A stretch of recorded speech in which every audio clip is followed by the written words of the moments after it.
కృపణతులైన మా తండ్రి, మీ పరిశుద్ధమైన నామానికి స్తుతులు స్తోత్రాలు తెలియజేసిన తండ్రి, మీ మహాకృప పిల్లలమైన మా అందరిపై నుంచి తండ్రి, 4 దినాన కూడా తండ్రి నీ మాటలు వినడానికి తండ్రి మీకు కృపను అనుగ్రహించినందుకు మీకు కృతజ్ఞతాస్తుతులు తెలియజేసిన దేవా.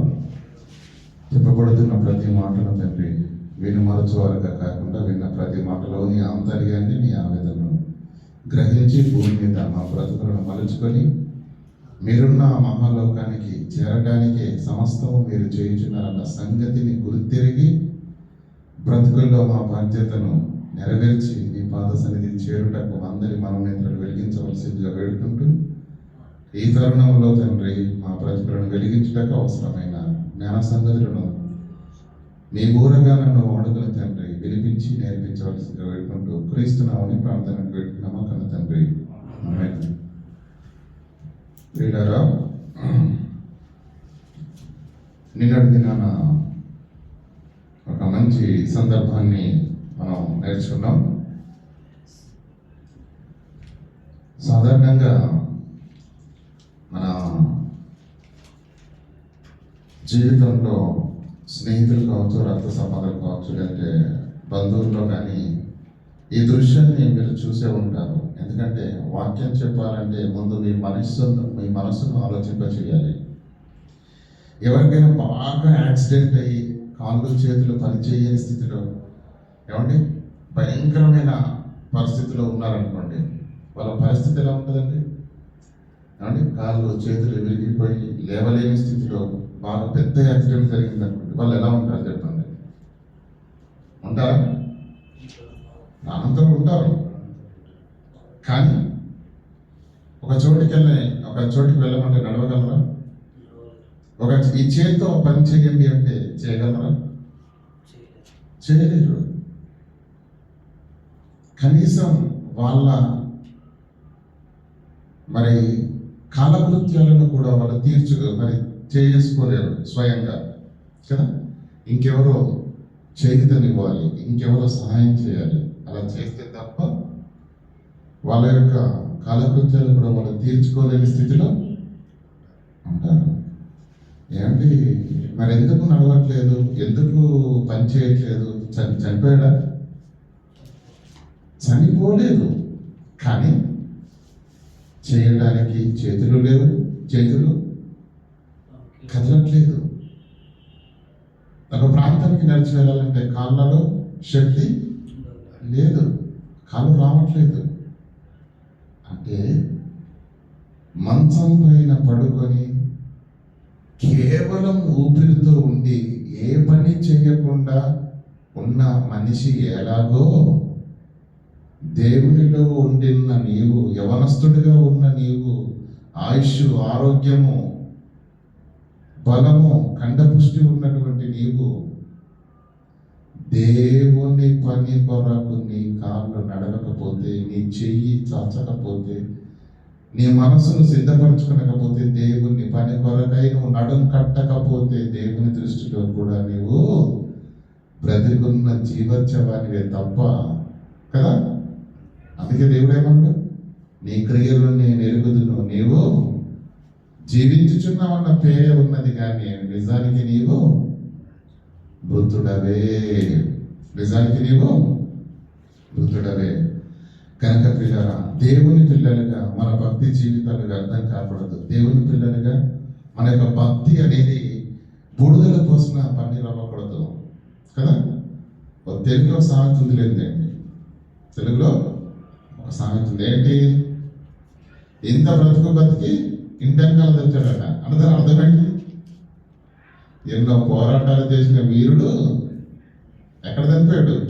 యుద్ధంలో కాదు, ఎక్కడ చెప్పాలి? ఎంతో బ్రతుకుబలికి ఇంటెనకాల తెచ్చాడంట. సముద్రాన్ని ఈదినోడు మురికాల్లో కూడా తెచ్చాడంట. పిల్లల క్రైస్తవుడు అంటేనే ప్రత్యేకించబడిన వాడు లోకం నుండి కదా. మూర్ఖులకు ఈ తరము వారికి మీరు వేరై రక్షణ పొందుడి అన్నాడు యేసుక్రీస్తు. పేతురు గారు చేసినటువంటి ప్రసంగంలో యేసు మాటగా హెచ్చరిక చేశాడు. క్రీస్తులోకి రావాలనుకుంటున్న ముందు మనల్ని మనం సిద్ధపరచుకొని ప్రత్యేకింపబడిన వారిగా దేవునిలోకి వచ్చాము. అవునా కదా? ఒక ఖ్యాతి పరిశుద్ధులు అనే నామకరణం, క్రైస్తవుడు అనే మహోన్నతుని పేరు పెట్టుకున్నటువంటి మనము ఆరాధనలోకి వెళుతున్నాము, ప్రార్థనలోకి వెళ్తున్నాము, ఏమండి పాటలు పాడుతున్నాం. ఎంతో గొప్ప భక్తి జీవితాన్ని కలిగి ఉంటున్న మన భక్తి జీవితము కడకు తుదకు ముగింపులో మన భక్తి జీవితం నష్టపోవడానికి వీల్లేదు. అందుకే ఎక్కడ పొరపాటు చేస్తున్నామో, మనము ఎక్కడ తప్పిపోతున్నామో, ఎక్కడికి దేవుని దృష్టికి మనము మరి బాధను కలిగిస్తున్నామో ఆ ప్రతి విషయములోనూ మిమ్మల్ని గద్దించైనా, మిమ్మల్ని నొప్పించైనా, మిమ్మల్ని మీ ఆత్మీయ జీవితాన్ని మెరుగుదిద్దాలని ప్రతి విషయాన్ని కూలంకషంగా పరిశీలించి మీతో మాట్లాడడం జరుగుతుంది పిల్లరా. కనుక దేవుని పిల్లలుగా మనల్ని మనము బలపరుచుకోవాలన్న ఉద్దేశంతో మీ అందరినీ ఆత్మీయంగా మరింకా బలంగా దేవుల్లో నిలబెట్టాలన్న ఆశతోనే ఇలాంటి మాటలు, ఇలాంటి అంశాలు ఎంచుకొని మీతో మాట్లాడడం జరుగుతుంది పిల్లల. అయితే దేవుని పిల్లలుగా మనలో ఇంకా నేర్చుకోవాల్సింది, ఇంకా బైబిల్లో ఉన్న భక్తుల జీవితాలను బట్టి మన బ్రతుకులో అనువదించుకోవాల్సింది ఇప్పటికే ఇంకా చాలా ఉంది. కాబట్టి భక్తుల పేర్లు మనం ఒకసారి అడిగామనుకోండి, పిల్లలను కానీ సంఘంలో ఉన్న విశ్వాసులను కానీ అడిగామనుకోండి, భక్తుల పేర్లు అనగానే వాళ్ళకు డైరెక్ట్గా ఒక విషయం గుర్తుంటుంది. అబ్రహాం అంటే ఏం గుర్తుంటుంది? ఇంకా అబ్రహాం అంటే ఏం గుర్తుకొస్తుంది? అబ్రహాం ఆశీర్వదించినట్టు నన్ను ఆశీర్వదించాలి.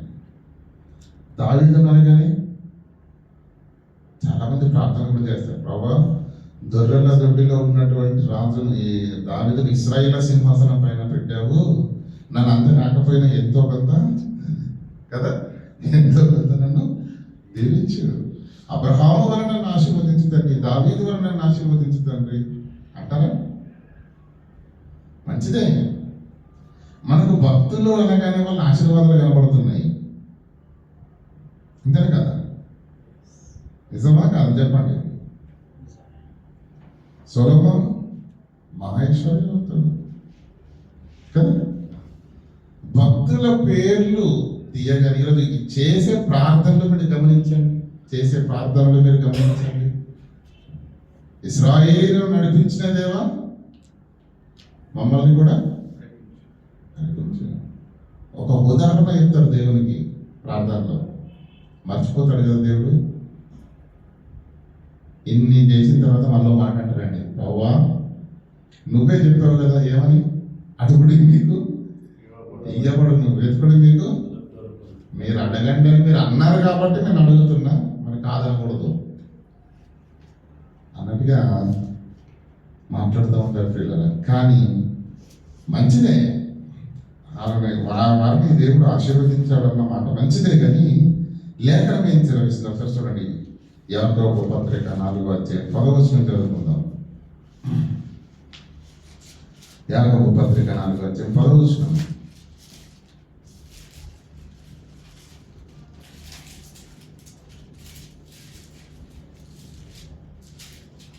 ప్రభు దృష్టికి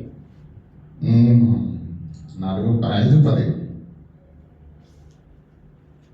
నా సహోదరులారా ప్రభువు నామమున బోధించిన ప్రవక్తలను, ప్రవక్తల జీవితాల్లో ఏముంది? ఆశీర్వాదాలు ఉన్నాయి కదా, మనకు అవే కనిపిస్తాయి. కానీ దేవుడు ఏం చూడమంటున్నాడు? నా సహోదరులారా ప్రభువు నామమున బోధించిన ప్రవక్తలను శ్రమానుభవమునకును ఓపికకును మాదిరిగా పెట్టుకోండి. దేనికంటే శ్రమానుభవమునకును ఓపికకు మాదిరిగా పెట్టుకోండి. మన దేవుడిలో కష్టం వచ్చింది అనుకోండి, అప్పుడు ఏమనుకోవాలి మనం? ఈరోజు సమాజం అందరికీ ఏం జ్ఞాపకం ఉందంటే యోబు ఆశీర్వాదం మామూలుగా లేదు, అంతేనా కాదు? మధ్యలో శోధన వచ్చింది, అది పక్కన పెడితే ముందు ధనవంతుడే, ఆ తర్వాత డబల్ మళ్ళీ దానికంటే 300 ధనవంతుడు ఆయన కదా. కనుక భక్తుల జీవితంలో ఉన్నటువంటి సంపన్నమైన స్థితి గుర్తుంటుంది, మనకు ఆశీర్వాదమే గుర్తుంటుంది. దాన్నే దేవుని ఎదుట పెట్టి అడుగుతున్నాం. కానీ ఇక్కడ వాక్యం అనుసరిస్తున్న సహోదరులారా, ప్రభువు నామమున బోధించిన ప్రవక్తలు ఎంతమంది అయితే ఉన్నారో, ఒక్కొక్క ప్రవక్త జీవితంలో ఒక్కొక్క శ్రమ, ఒక్కొక్క ప్రవక్త జీవితంలో ఒక్కొక్క కన్నీటి గాథ, ఇవన్నీ చోటు చేసుకున్నాయి. అయితే మీరేం చేస్తారంటే ఆ ప్రవక్తలను వారు అనుభవించిన శ్రమానుభవమును ఓపికను మీరు మాదిరిగా పెట్టుకోండి. ఈ మాట ప్రియులను మనకు అర్థమైతే మన జీవితం ఇంకా బలంగా ఉంటుంది దేవుల్లో. ఏమంటే మనకి ఏదైనా కష్టం వచ్చింది అనుకోండి, ఇటు వినండి, నా వైపు చూడండి. కష్టం వచ్చింది అనుకోండి, కష్టం ఉందని ఏమనుకుంది తెలుసా? యోబుకు అంత పెద్ద కష్టం వచ్చింది, దాంతో పోలిస్తే ఇది చిన్నది. ఇది ఏ పాటిదిగా కూడా శ్రమ కాలగానే యోగుడు అన్ని కష్టాలు ఆయన అనుభవించలేదు. చిన్న కష్టం నాకు తొక్కేసేళ్ళండి ముందుకు. శ్రమానుభవంను ఓపికకు మాదిరిగా పెట్టుకోండి పిల్లల. భక్తుల జీవితాలలో నుంచి ఎప్పుడు కూడా మనం నేర్చుకోవాల్సింది అదే. భక్తి ఎంత గొప్పగా ఉంది, దేవుని ఎంత ఉన్నతంగా ప్రేమించారు, దేవుని కొరకు ఎంత గట్టిగా నిలబడ్డారు, దేవుని కొరకు ఎన్ని కార్యాలు చేశారు, ఎంత తెగింపు వారిలో ఉంది. ఇది చూసినప్పుడే పిల్లల మన భక్తి జీవితాలు ఇంకా బలోపేతం అవుతాయి. కానీ మనం చూడవలసినవి చూడకూడనివి చూస్తాం. అందుకే మనం నిలిచిపోతున్నాము, ఎదరికి వెళ్ళలేకపోతున్నామేమో. కనుక పిల్లలు ఒకసారి ఆలోచన చేద్దాం. పిల్లల మనందరికీ తెలుసు యేసుక్రీస్తుకు ఎంతమంది శిష్యులు, అందరికీ తెలుసు. ఎంతమంది శిష్యులు అండి? మరలా అడుగుతున్నాను, యేసుక్రీస్తుకి ఎంతమంది శిష్యులు? లూకా సువార్త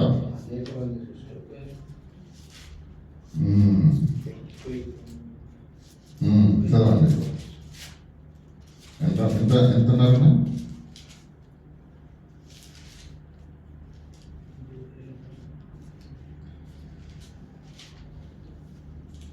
యేసుకి ఎంతమంది శిష్యులు? లూకా సువార్త 10వ అధ్యాయము మొదటి నుంచి చదువుతున్నాం.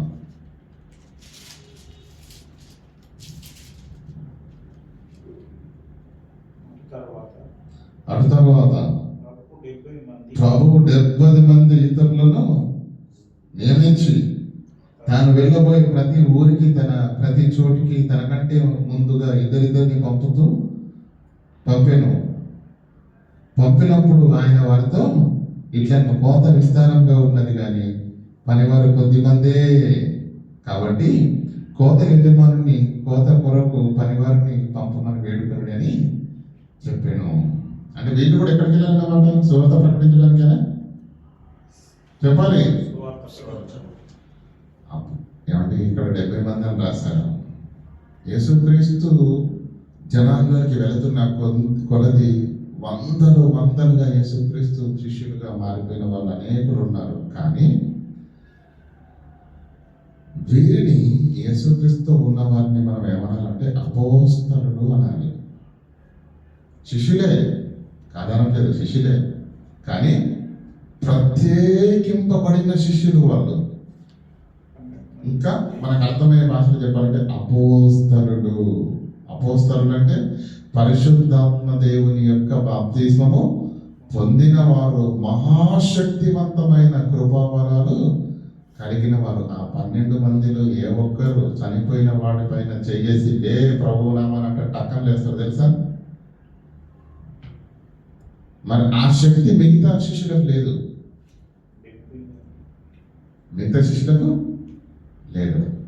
అయితే యేసుక్రీస్తుకు ఈ లోకంలో దేవుని నమ్మని వారు అనేకులు ఉన్నప్పుడు ప్రియులారా, నమ్మిన వారు కొందరే. అటువంటి తరుణంలో యేసుక్రీస్తు శిష్యుడు అవ్వడం అంటే ఎంత భాగ్యం చెప్పండి. అర్థమవుతుందా? యేసుక్రీస్తుకు శిష్యునిగా ఉండడం అంటే, యేసుక్రీస్తు అనుచరుడిగా ఉండడం అంటే ఇంకెంత గొప్ప సంగతి, అవునా కదా? అందులో అపోస్తలులు అవ్వడం అంటే అది ఇంకా గొప్ప సంగతి, అవునా కాదా? 12 మందిలో కూడా 12 మంది ముఖ్యమైన వారే, అవునా కదా? కానీ ఆ 12 మందిలో మరీ ముఖ్యమైన వాళ్ళు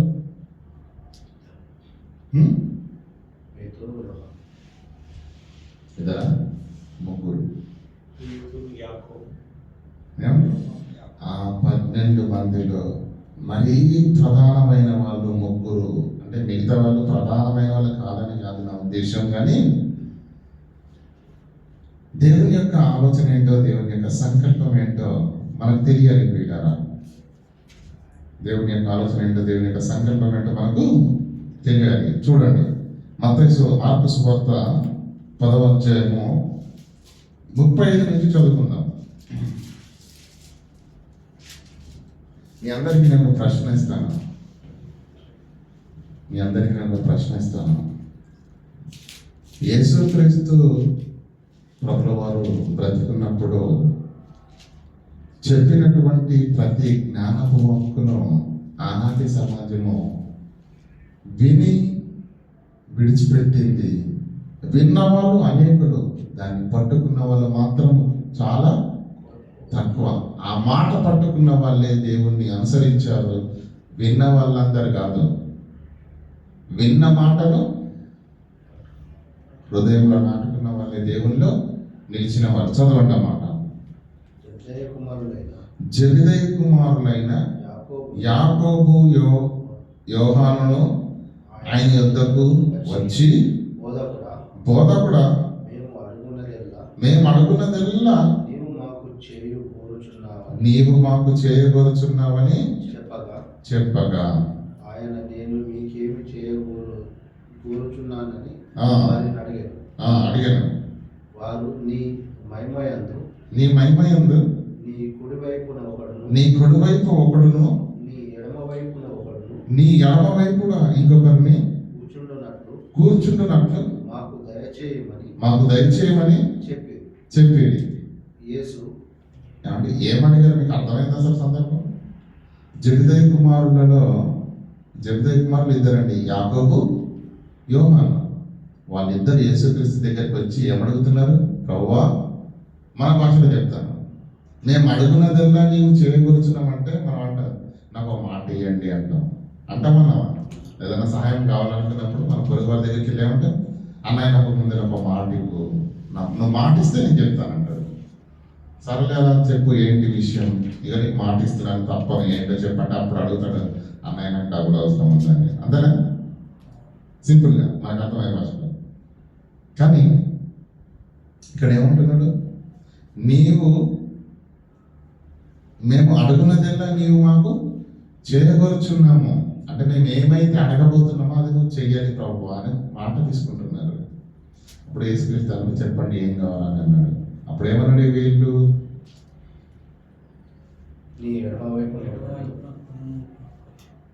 నీ మహిమయందు.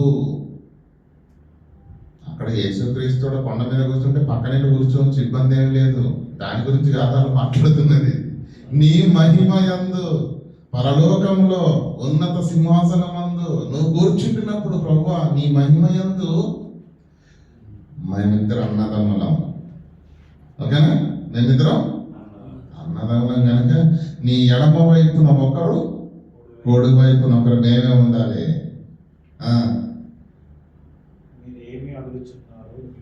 మేము ఎడమ వైపున ఒకరు, కుడి వైపున కూర్చుంటూ ఉండున్నట్లు మాకు దయచేయి. నాకు ఆ మాట ఇచ్చే, అంతేగా మాకు సీట్ కన్ఫర్మ్ చేసే ప్రభువా. సింపుల్గా అడిగేశారండి. చాక్లెట్ అడిగినంత ఈజీగా అడిగేశారు పరలోకం. అర్థమవుతుందా లేదా? చాక్లెట్ అడిగినంత ఈజీగా పరలోకం అడిగేశారు. అది చేసేమంటున్నాడు యేసు. మీరేం అడుగుచున్నారో చాక్లెట్ అని అన్న మీరు అడిగింది. యాకోబు, యోహాను, మీరేం అడుగుచున్నారో మీకు తెలియట్లేదు, మీకు అర్థం కావట్లేదు. అది కాలేజీలో సీటు కాదు, ఇంజనీరింగ్ సీట్ కాదు అది. మీరేం అడుగుచున్నారో మీకు తెలియదు.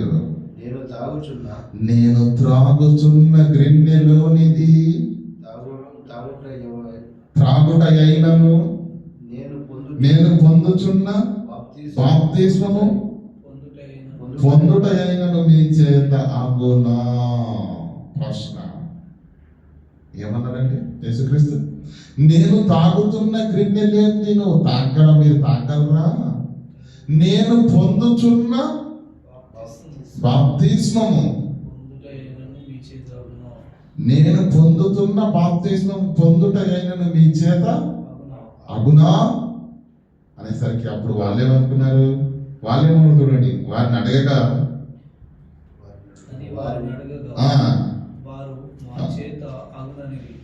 మా చేత అగునండి. ఎంత సింపుల్ గా చెప్పేశారండి ఈ మాట. ప్రభు ఏమన్నాడు?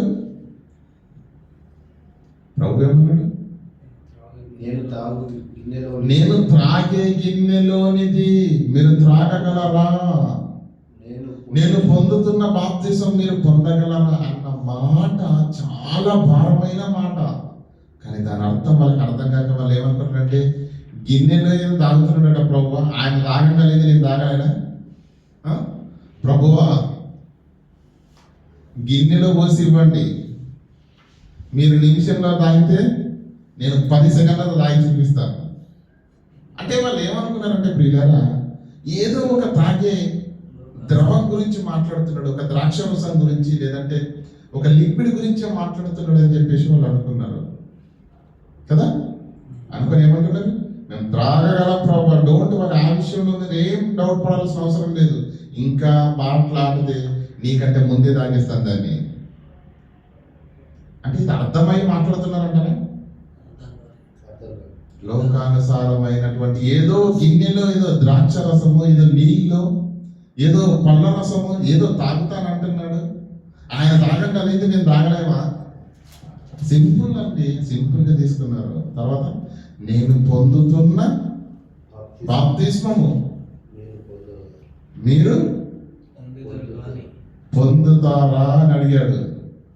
ఓహో, బాప్తిసం అంటే ఏంటి? మరి బాప్తిసం ఇచ్చి యోహాను వచ్చి ఎవరిని పడితే వారిని, ఇలా వెళ్తున్న వారిని పిలిచి మరి వారికి వాక్యం ప్రకటించి, యోర్దాను నదిలో ఎన్నిసార్లు, గలిలయ సముద్రంలో ఎన్నిసార్లు బాప్తిసం వేయలేదు, మేము చూడలేదు బాప్తిసం అంటే ఏంటో. ఇలా ముంచి తీయడమే కనుక ప్రభు నువ్వు గిన్నెలు ఏది తాగుతాం. ఇక బాప్తిసం అంటే అది పెద్ద విషయమే కాదు, సింపుల్ గా మేము తీసేసుకుంటాం ప్రభు, బాప్తిసము తాగుతాం, మా వల్ల నువ్వు పొందుతున్న బాప్తిసం కూడా మేము పొందడం మా చేత నగును అన్నారు. ప్రియులారా ఈ మాట చెబుతున్నప్పటికీ యాకోబుకు, యోహానుకు యేసు మాటల్లో ఉన్న భావం ఏంటో వాళ్ళకి అర్థం కాలేదు. కానీ నోటికి మాత్రం ఏం చెప్పేశారు? చేస్తామని చెప్పేశారు. వాళ్ళు తెలియక చెప్పినా యేసు మాత్రము సర్వాంతర్యామి కదండి, భవిష్యత్తును ఎరిగిన దేవుడు కదా. ఒక్కసారి యేసు భవిష్యత్తును చూశాడు. యాకోబు భవిష్యత్తు ఏంటి, యోహాను భవిష్యత్తు ఏంటి అని చూశాడు. చూసి ఎస్, భవిష్యత్తులో వారు నా కొరకు హతసాక్షులుగా మరణించబోతున్నారు అన్న భవిష్యత్తును ఎరిగి యేసు ఏమంటున్నాడు తెలుసా? అప్పుడు యేసు నేను త్రాగుచున్న గిన్నెలోనిది మీరు త్రాగెదరా అన్నాడా, లేకపోతే మీరు తాగుతారో తాగడో నాకే తెలుసు అన్నాడా? త్రాగుతారు చూశాను నేను, మీరు త్రాగుతారు దాన్ని. నేను పొందుచున్న బాప్తిసము కూడా మీరు పొందెదరు. చూశాను, భవిష్యత్తు చూశాను. భవిష్యత్తును దూరంగా చూస్తే యాకోబు ఖడ్గముతో చంపబడడం నాకు కనిపిస్తుంది. యోహాను పద్మాసు దీపంలో పరవాసిగా ఉంటూ ఆ భయంకర వేదనతో మరణించడం అనేది నేను చూస్తున్నాను. ఈ ఇద్దరు అన్నదమ్ములు నా కొరకే హతసాక్షులుగా మరణించబోతున్నారు. మీ చరిత్ర చిరస్మరణీయం కాబోతుంది. నాకు అర్థమైంది. అర్థమైన యేసు ఏం చెప్తున్నాడు? అర్థం కాని సమాధానం చెప్పిన యాకోబు యోహానుతో అర్థమైన యేసు ఏం చెప్తున్నాడు? నా గిన్నెలోనిది మీరు త్రాగుతారు, నేను పొందుతున్న బాప్తిసం కూడా మీరు పొందుతారు. కానీ నా కుడివైపు నా కుడి వైపునైనను ఎడమ వైపునైనను నా కూర్చుండనిచ్చుట నా వశంలో లేదు. తండ్రి ఎవరికి సిద్ధపరచునో అది వారికి దగ్గర. అంటే పరలోకం ఇవ్వనని చెప్పట్లా అక్కడ. నీ భక్తి నేను చూస్తున్నాను, కానీ ప్రపంచంలో ఉన్న వాళ్ళందరి భక్తిని దేవుడు చూస్తున్నాడు. కనుక దేవుడు నిర్ణయకర్త అనేది ఇక్కడ చెప్పడం జరుగుతుంది. ఇక్కడ పిల్లల యాకోబు యోహానులను 12 మంది అపోస్తలులలో అందరికంటే ముఖ్యమైన వారిగా ఎందుకున్నారు అని మనం ఆలోచిస్తున్నప్పుడు పిల్లల భవిష్యత్తును చూశాడు యేసుక్రీస్తు వారిద్దరిది.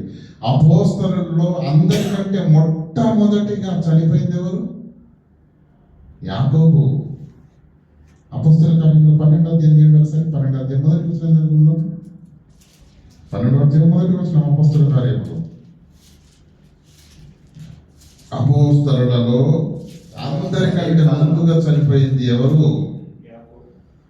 దాదాపు అదే కాలమందు రాజైన హేరోదు సంఘపు వారిని కొందరిని బాధ పెట్టుటకును బలత్కారంగా పట్టుకొని యోహాను సహోదరుడైన యాకోబును ఖడ్గముతో చంపించెను.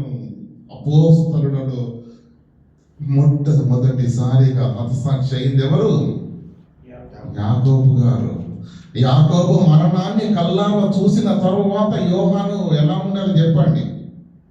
మా అన్ననే మా కళ్ళ ముందు చంపేశాడు, ఇంకేదో రోజు నా పని కూడా అయిపోద్ది అని చెప్పేసి వెనుతిరగల వద్దా? జబిదయి ప్లస్ తల్లి ఇద్దరు కలిసి నాన్న ఇద్దరు కొడుకులు నువ్వు సేవకు పంపించావు. ఒక కొడుకేమో మరి హేరోదు చంపేశాడు ఖడ్గంతో, కనీసం నువ్వైనా ఉన్నావు రానా ఇంటికి అన్నారా? ఆ తల్లిదండ్రులు పిలవలేదు, ఈ కుమారుడు వెళ్ళలేదు. అలా తండ్రి అన్న యొక్క మరణాన్ని చూసి కూడా విశ్వాసమందు ఏ విధమైనటువంటి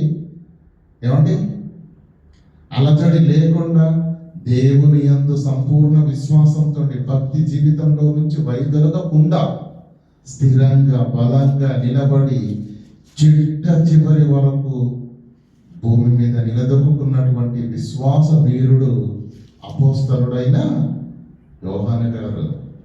అంతేనా? ఎందుకంటే వీళ్ళందరి మరణాలు, శిష్యులందరి మరణాలు, ఈ అపోస్తలులందరి మరణాల తర్వాత చివరిగా యోహాను గారిది అయింది. భవిష్యత్తులో పొందబోయే ఈ శ్రమలను బట్టి దేవుడు అందరినీ ప్రేమిస్తున్నాడు. అందుకోసమే అందరి కొరకు తన ప్రియ కుమారుని బలిగా అర్పించి దేవుడు లోకం ఎంతో ప్రేమించను. ఎలా ప్రేమించాడంటే, కాగా తన అద్వితీయ కుమారునిగా పుట్టిన వాని యందు విశ్వాసవంతు ప్రతివాడు నశింపక నిత్య జీవం పొందినట్లు ఆయనను దేవుడు లోకాన్ని అందరినీ ప్రేమిస్తున్నాడు కదా. కానీ దేవుణ్ణి ప్రేమించే వారిపైన దేవుడు కనుదృష్టి పెడుతున్నాడు. ప్రత్యేకమైన శ్రద్ధ. యేసు ఈ 12 మందిలో ముగ్గురిని ముఖ్యంగా మరి కొన్ని ముఖ్యమైన విషయాల్లోకి వచ్చేసరికి మనం ఇప్పుడు మన జీవితంలో ఎన్నో రహస్యాలు ఉంటాయి కదా. మన ఆర్థిక సంబంధమైనటువంటి రహస్యాలు కావచ్చు, అప్పుల బాధలు కావచ్చు, ఇంటి సమస్యలు కావచ్చు, ఏదైనా మనకు ఎంతో మంది ఫ్రెండ్స్ ఉంటారు. అందరికి చెప్తారా? ఎవరికి చెప్తారు చెప్పండి? ముఖ్యమైన వారికి, బాగా సన్నిహితంగా ఉన్న వారికి, వీళ్ళు నా మనిషి అనుకున్న వారికి మాత్రం మనం చెప్తాం కదా. అంతేనే కాదు? భవిష్యత్తులో మీరు పొందబోయే హతసాక్ష్య మరణాన్ని గుర్తుంచుకొని యేసుక్రీస్తు వీరు అలాంటి శ్రమలలో ముందు అనుభవించబోతున్నారు కనుక ఏ విషయములోనూ వీరు విశ్వాసములో నుంచి వైదొలగకుండా ఉండాలి అంటే వీరిని ఇంకా బలంగా దేవునిలో నిలబెట్టాలి. వీరిని అందరికంటే గొప్పగా దేవునిలో నిలబెట్టాలని అనుకున్నాడు కనుకనే, ఎందుకంటే మహాశ్రమలు అనుభవించబోతున్నారు కనుక వీళ్ళను మహాబలంగా నిలబెట్టాలనుకున్నాడు. పేతురు సంగతి ఏంటంటే, పేతురుని ఏమన్నాడు చూడండి. పేతురుని ఏమన్నా మత్తయి సువార్త 17వ అధ్యాయం 17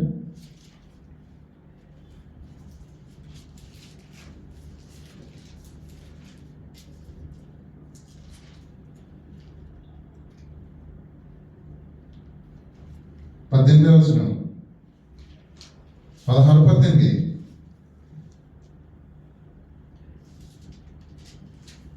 మత్తయి సువార్త 16-18 వచనం. ఈ బండ మీద పేతురు మరియు నీవు పేతురువు. ఈ బండ మీద పేతురు అంటే కింద ఏమన్నా మూల భాషలో రాయి అని ఉంది.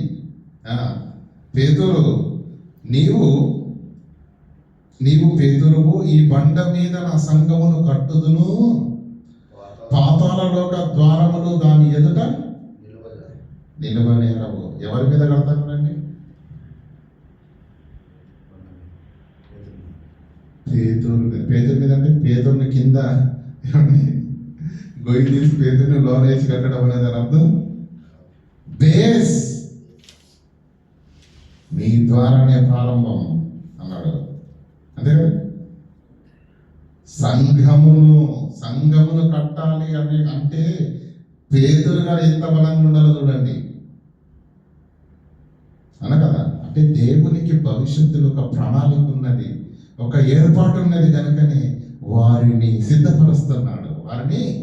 సిద్ధపరుస్తున్నాడు కనుకనే అందరికంటే ఎక్కువగా వీరు మహాశ్రమలు అనుభవించబోతున్నారు కనుక వీరిని మహాబలంగా దేవుల్లో ఉంచాలంటే వీరికి ప్రత్యేకమైనటువంటి మరి విషయాలను తెలపాలి అనుకున్నాడు దేవుడు. చూడండి ఒకసారి 17 నుంచి ప్రారంభం నుంచి చదువుకుందాం. 17 ప్రారంభం నుంచి.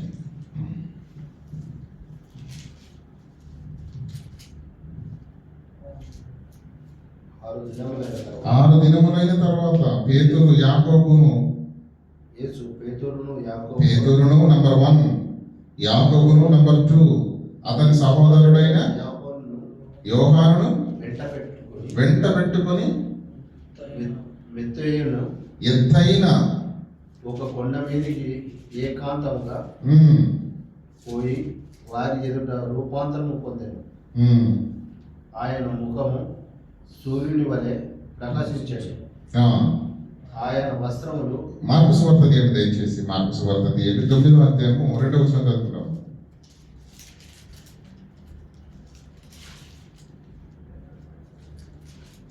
మార్కు సువార్త 9వ అధ్యాయం 2వ వచనం. 6 దినములైన తర్వాత యేసు పేతురును యాకోబును యోహానును మాత్రమే వెంట పెట్టుకొని మరి మిగతా వారు ఎక్కడ ఉన్నారు అన్నారు? వాళ్ళ కండ దగ్గర ఉన్నారు. మీరు ఇక్కడ ఆగిపోండి అని వారిని ఆపి పేతురును యాకోబును యోహానును ముగ్గురిని మాత్రం వెంట పెట్టుకొని ఎత్తైన కొండ మీదకి వెళ్ళారంట. ఏం చేశారంట? ఎత్తైన ఒక కొండ మీదకి వెళ్ళి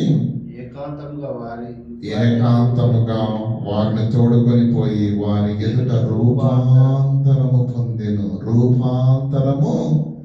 ఏంటి రూపాంతరం అంటే? చెప్పాలి.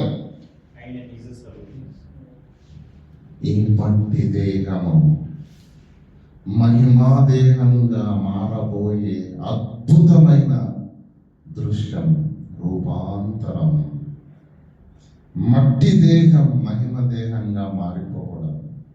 దాన్ని ఎవరెవరు చూశారు? యాకోబు, పేతురు. అది చూసినప్పుడు వాళ్ళ ఫీలింగ్ ఎలా ఉంటుంది చెప్పండి. జీవితంలో దేన్నైనా వదులుకుంటారు కానీ దాన్ని వదులుకుంటారా? ఎందుకంటే మహాశ్రమలను అనుభవించబోతున్నారు కనుక దేవుడు వారిని సిద్ధపరుస్తున్నాడు. మత్తయి సువార్త తీయండి ఒకసారి 24వ అధ్యాయం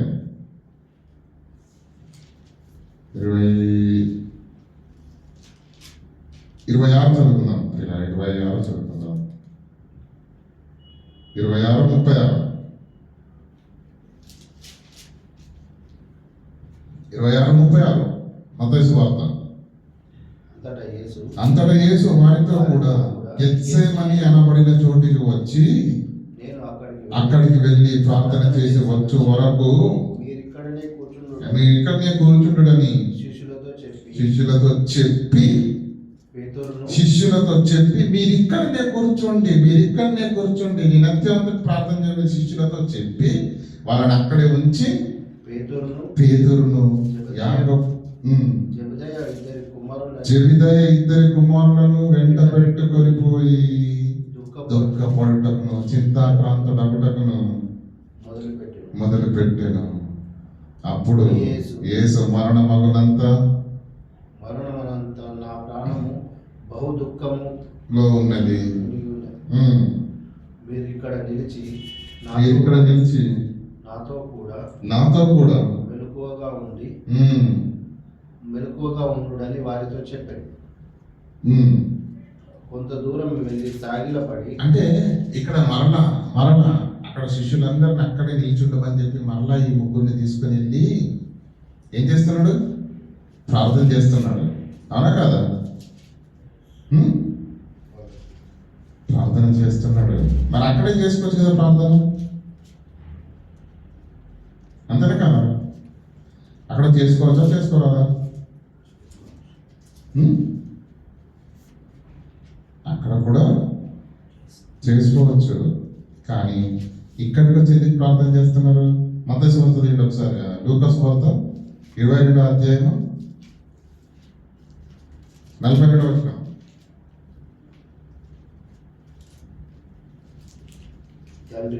తండ్రి ఈ గిన్నె నా యొద్ద నుండి తొలగించుట నీ చిత్తమైన ఎడల తొలగించుము.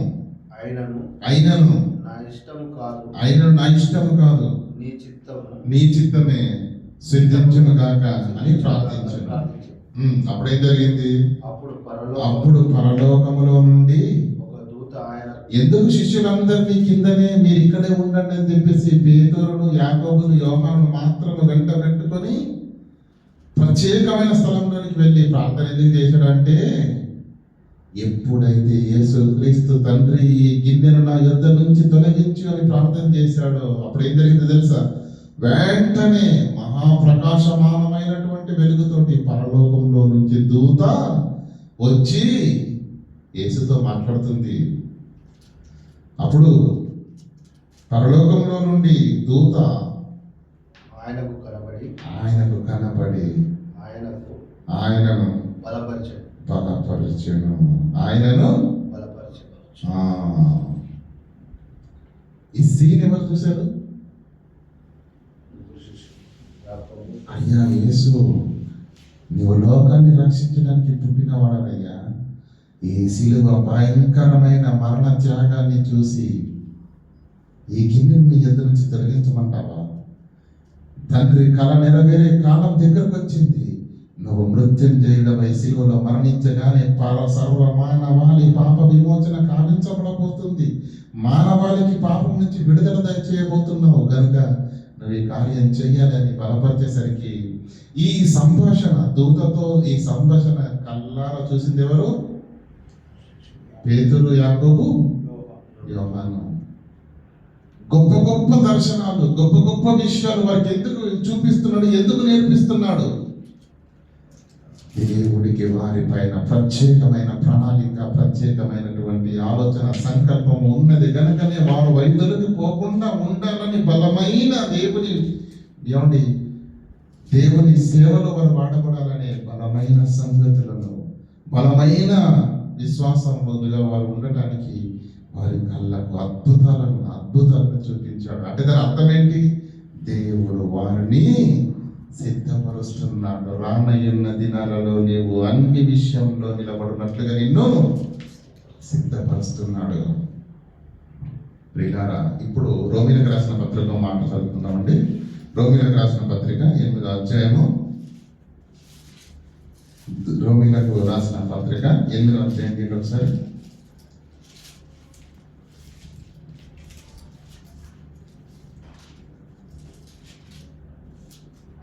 28వ వచనం చదువుకుందాం. రోమీలకు రాసిన పత్రిక. అంటే దేవుడు ఒక మన ఎడల ప్రేమను చూపిస్తున్నాడు, కరుణను చూపిస్తున్నాడు. అంటే మన పైన దేవునికి ఒక సంకల్పం ఉన్నదన్న సంగతిని మనము అర్థం చేసుకోవాలి. దేవుడు మన పైన ఒక ప్రణాళిక కలిగి ఉన్నాడని అర్థం చేసుకోవాలి. 28 దేవుడు ప్రేమించు వారికి ఆ? దేవుడు ప్రేమించు వారికి దేవుడు ప్రేమించు వారిని దేవుణ్ణి ప్రేమించిన వారికి ఒక్క నిమిషం అన్న, నీట్గా చదవండి, అది ఇంపార్టెంట్ కదా. దేవుణ్ణి ప్రేమించు వారికి అనగా ఆయన దేవుణ్ణి ప్రేమించు వారికి, దేవుడు ప్రేమించే వారికి కాదు, దేవుణ్ణి ఏమంటే దేవుణ్ణి ఎదురుగా మనం దేవుణ్ణి ప్రేమించు వారికి అనగా ఆయన సంకల్ప ప్రకారంగా చొప్పున పిలువబడిన వారికి మేలు కలుగుటకై సమస్తము సమకూడి జరుగుచున్నవని ఎరుగుదుము. ఏది ఎప్పుడు ఎక్కడ ఎందుకు ఎలా జరుగుతుందో తెలుసా? దేవుడు తన్ను ప్రేమించే వారికి మేలు చేయటానికి సమస్తాన్ని అలా జరిగిస్తా ఉన్నాడు. మనకు తెలుసు కదా, ఎవరు? నపుంసకుడు, రాణి అయిన కందకై క్రింద ఆర్థిక శాఖ మంత్రిగా తన ధనాగారం మీద మంత్రి వర్గుడిగా ఉన్నటువంటి ఆయన దేవుణ్ణి ఆరాధించడానికి యెరూషలేముకు వెళ్తున్నాడు. అప్పుడు ఏం జరిగింది? పరిశుద్ధాత్మ దేవుడు పిలుపు, నన్ను ప్రేమించేవాడయ్యా నపుంసకుడు, వెళ్ళు అతనికి మేలు కలగాలి. అతనికి మేలు కలగాలంటే అతను బాప్తిసం తీసుకోవాలి. అతని బాప్తిసం తీసుకోవాలంటే వాక్యం వినాలి. నువ్వు పరుగులెత్తించాలండి పిలుపును, పరుగులెత్తించి ఆ రథాన్ని కలుసుకోగానే రథంలో కూర్చున్నాడు. ఏమండి సంవత్సరం మనకు తెలుసు కదా, యెషయా గ్రంథం చదువుతున్నటువంటి మాటను తీసి ఇది నీకు అర్థమవుతుందంటే ఎవరైనా నాకు అర్థం చెప్పకపోతే నాకనే తెలుస్తుంది మహాప్రభు అనగానే పిలుపు గారు చక్కని వాక్యం చెప్పారు. వెంటనే నేను రక్షణ పొందాలనుకున్నాను సరికి వెంటనే అక్కడ బాప్తిసము ఇచ్చేశాడు. అసలు ధనాగారం మంత్రి యెరూషలేముకి రావడం ఏంటి? యెరూషలేము నుంచి తిరిగి వెళ్తున్నప్పుడు ఎక్కడో ఉన్న పేతురు గారు పరుగులెత్తుకుంటూ రావడం ఏంటి? అప్పటికప్పుడు వాక్యం చెప్పి బాప్తిసం ఇవ్వడం ఏంటి? తన్ను ప్రేమించిన వారికి మేలు కలగాలి అని సమస్తము దేవుడు సెట్ చేస్తున్నాడు. సమస్తమును పేతురు పిలుపు, పరిగెత్తు అతనికి మేలు కలగాలి, నన్ను ప్రేమిస్తున్నాడు. ఏమండి? కొర్నేలు కదా, మనకు తెలుసు కదా, కొర్నేలు ఆయన అన్యుడు కదా, కానీ బహుధర్మములు చేసినటువంటి మంచి భక్తిపరుడు. ఏం చేశాడు? పేతురు దర్శనమిచ్చాడు. పరిగెత్తు అక్కడ ఉన్నాడు. నన్ను ప్రేమించేవాడు పరుగులు ఎత్తించాడు పేతురును. పరిగెత్తుకుంటూ ఏం చేశాడు? కొర్నేలు ఇంటిలో ఉన్న వారందరికీ వాక్యం చెప్పి బాప్తిస్మము ఇచ్చాడు. అంటే మీరు ఇక్కడ అర్థం చేసుకోవాల్సిన పాయింట్ ఏంటంటే ప్రియులారా, ఎవరికైతే దేవుని పైన ప్రేమ ఉంటుందో, ఎవరైతే దేవుణ్ణి ప్రేమిస్తారో, ఎవరి మనసులో దేవుని కొరకు ఉన్నతమైన ఆలోచనలు, దేవుని పని కొరకు ఉన్నతమైన ఆలోచనలు కలిగి ఉంటారు, దేవుని పైన ప్రేమ ఇష్టం కలిగిన వారు ఉంటారు, వారిని కాపాడుటకు దేవుడు ఏమని తన్ను ప్రేమించిన వారికి మేలు కలుగుటకై సమస్తము సమకూడి నెరవేరుస్తాడు. అన్ని అలా సమకూర్చుకుంటూ వస్తాడు. ఈరోజు పిల్లల ప్రపంచానికి కృప అర్థం కావట్లేదు. కృప అంటే తెలుసు కదా, దేవుడు ఉచితంగా మన పైన చూపించి ప్రేమ. అది అర్థం కావట్లేదు మనిషికి ఈరోజు అర్థం కావట్లేదు. మనం ఎంత భాగ్యవంతులమో తెలుసా అండి? మనం ఎంత దేవుని కృపయంతో మనం కృపను పొందుకుంటున్నామో మనకు అర్థం కావట్లేదు. ఒకసారి మీరు ఆలోచించండి. ఎన్ని మహాజ్ఞాన సంగతులు మీకు చెప్పాను, ఎన్ని లోతైన విషయాలు మీరు నేర్చుకున్నారు కదా. కొన్ని సందర్భాలను, కొన్ని విషయాలను మీకు చెప్పినప్పుడు ఎంతో మంది నా దగ్గరకు వచ్చానా, ఇవి పెద్ద వాళ్ళకి తెలియవు కదా. కొన్ని సందర్భాలను వివరించినప్పుడు లేఖనాల ప్రకారం 100% సత్యంగా ఉన్నాయని మీరు నమ్మారా లేదా? మరి గొప్ప గొప్ప సంగతులు ఏమంటే గొప్ప గొప్ప వారన్న వాళ్ళకి తెలియని సంగతులు అల్పుడమైన నీకు నాకు దేవుడు మనకి ఎందుకు బయలుపరుస్తున్నాడు? ఎందుకు బయలుపరుస్తున్నాడు? ఎందుకు నేర్పిస్తున్నాడు ఈ గొప్ప సంగతులను? ఎందుకు నేర్పిస్తున్నాడు ఈ మహాజ్ఞాన విషయాలను? అల్పులం కదా, చిన్నవారం కదా, అలాంటి మనకు ఈ గొప్ప గొప్ప సంగతులు, ఈ గొప్ప గొప్ప మహాజ్ఞాన వాక్కులను దేవుడు ఎందుకు దయచేస్తున్నాడు? ఎందుకు వినిపిస్తున్నాడు? ఎందుకు నేర్పిస్తున్నాడు అంటే నీ పైన నా పైన దేవునికి ఒక సంకల్పం ఉన్నది, ఒక ప్రణాళిక ఉన్నది. దేవుడు మనల్ని సిద్ధపరుస్తున్నాడు మన ముందున్నటువంటి పని కొరకు, మన ముందున్నటువంటి భక్తి జీవితాన్ని సంపూర్ణం చేసుకునడం కొరకు.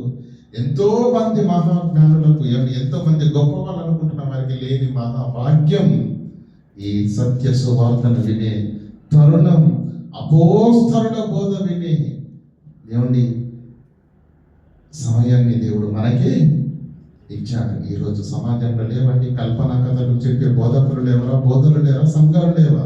అవునా? ఆశలు పెట్టి ప్రలోభాలు పెట్టే బోధలో ఉన్నావా? కల్పనా కథల వైపు నడిపించే బోధలో ఉన్నావా? చెప్పు.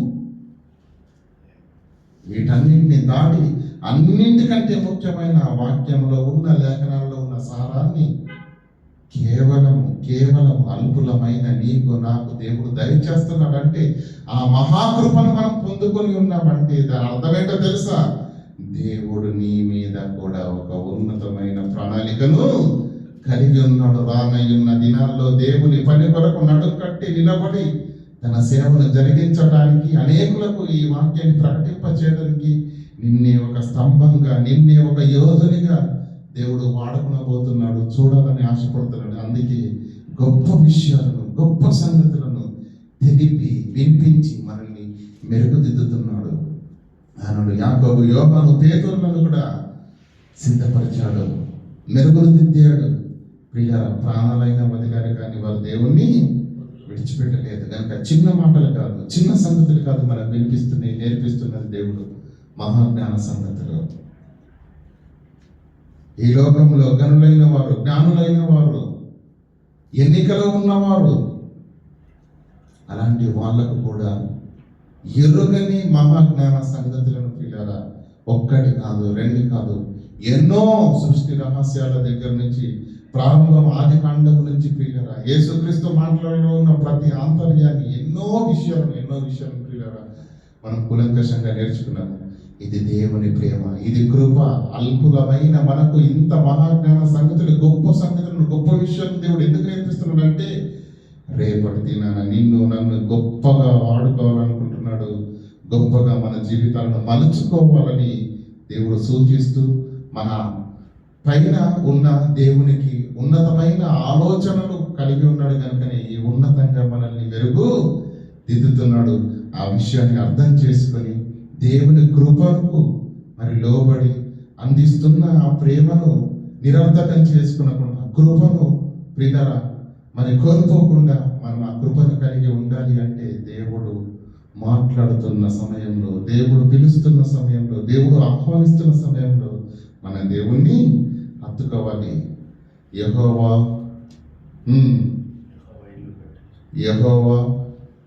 దొరుకు కాలమున ఆయనను వెతకండి. ఏ కాలంలో దొరుకుతాడా? చలికాలం దొరుకుతాడా? ఎండాకాలంలో దొరుకుతాడా? వానాకాలంలో దొరుకుతాడా?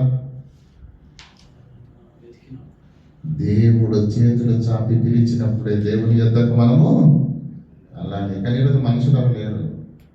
120 సంవత్సరాలు పిలిచాడు. ఎవరు? నోవాహు. రండ్రా నాయన పడవగట్టను, ప్రళయం వస్తుందా, రండ్రా అన్నాడు. విన్నారు ఎవరన్నా? ఎవరు రాలేరు. ఆకాశ ధూములు విప్పబడి జలప్రలయం భూమి మీద ప్రారంభమైంది. అలా చూస్తుండగానే కాళ్ళ మట్టం నుంచి పిల్లల నీటి మట్టం పెరుక్కుంటూ ఇక్కడి వరకు వచ్చింది. ఇక వారి గుండెలపై వారి మునిగిపోతున్న సమయంలో, అమ్మో ఇన్ని రోజులు నోహు చెప్తే ఏమనుకున్నారు? పరిగెత్తంలో నాయన ఊరి చివరిలో గట్టి పెట్టాడు. ఏంటి? ఓడా పరిగెత్తండి అని పరుగులు తీసుకుంటూ వచ్చారు. నోహు దేవుడికి ప్రార్థన, తండ్రి మొన్నటి 120 సంవత్సరాలు ప్రకటించాను, ఎప్పుడు రాలేదు, వస్తున్నారు, డోర్ తెరమంటున్నా. మోసేయ్ నేను పిలిచినప్పుడే రావాలి. వాళ్ళు వచ్చేటప్పుడు పిల్లారా, ఇది కృపాకాలం, ఇది పని కాలం, దేవుడు ప్రేమను పొందుకుంటున్న కాలం కనుక ఆ కృపను, ఆ ప్రేమను, ఆ దీవెనను అన్నింటినీ కలిగి ఉన్నటువంటి మనం పిల్లలు దాన్ని దుర్వినియోగం చేసుకోవద్దు, దానిలోంచి వైదొలిగిపోవద్దు.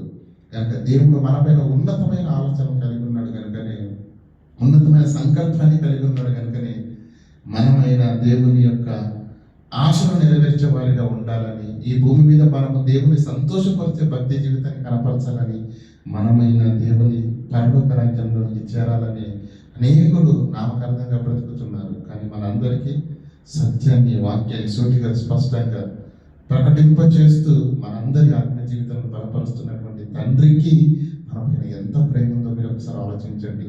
ఎంత మనపైన ప్రణాళిక ఉందో దేవుని ఆలోచించండి. గొప్ప సంగతులను చూపించి, గొప్ప దర్శనాలను చూపించి పేతురు, యాకోబు, యోహాను సిద్ధపరచాడు భక్తి జీవితంలో బలంగా ఉండడానికి. మనం ఇన్ని జ్ఞాన సంగతులు వింటూ నేర్చుకుంటున్నటువంటి మనం కూడా పిల్లారా, కేవలం వినువారిగా మాత్రంగా కాకుండా మన పైన దేవునికి ఉన్న సంకల్పాన్ని బట్టి అది అర్థం చేసుకొని ప్రతి విషయంలోనూ దేవుని పని కొరకు మనల్ని మనం సంసిద్ధులుగా చేసుకొని ప్రతి సత్కార్యమందు మనం దేవుని కొరకు నడుము కట్టవలసిన పరిస్థితి మన పైన ఉన్నదన్న సంగతిని మీకు జ్ఞాపకం చేస్తూ ఈయన కొద్ది మాటలు ముగిస్తున్నాం, ప్రార్థన చేసుకున్నాం. కనికరంగా దేవకృపోన్నతమైన మన తండ్రి, మీ ఘనమైన పవిత్రమైన నామానికి వందనాలు తండ్రి. ఈ భక్తుల యొక్క జీవితాన్ని మా ముందర పెట్టి తండ్రి, మా భక్తి జీవితాలను బలోపేతం చేసుకోవాలని తండ్రి మీరు చూపించినటువంటి మార్గాన్ని, మీరు ఉపదేశించినటువంటి తండ్రి లేఖనాలను బట్టి కృతజ్ఞతాస్తులు తెలియజేయించిన తండ్రి, విన్న మాటలు నిష్ప్రయోజనం కాకుండా విన్న మాటల్లోని ప్రతి ఆంతర్యాన్ని గ్రహించి తండ్రి మా బ్రతుకుల్లో మీ చిత్తాన్ని నెరవేర్చే పిల్లలుగా ఉండునట్లు తరలి వచ్చిన ప్రతి ఒక్క కుమారుని మీరు దీవించి ఆశీర్వదించమని వేడుకుంటూ ఘనత, మహిమ, ప్రభువులు మీ నామమున కల్పిస్తూ క్రీస్తు నామమున ప్రార్థన వేడుకున్నాము పరమ తండ్రి.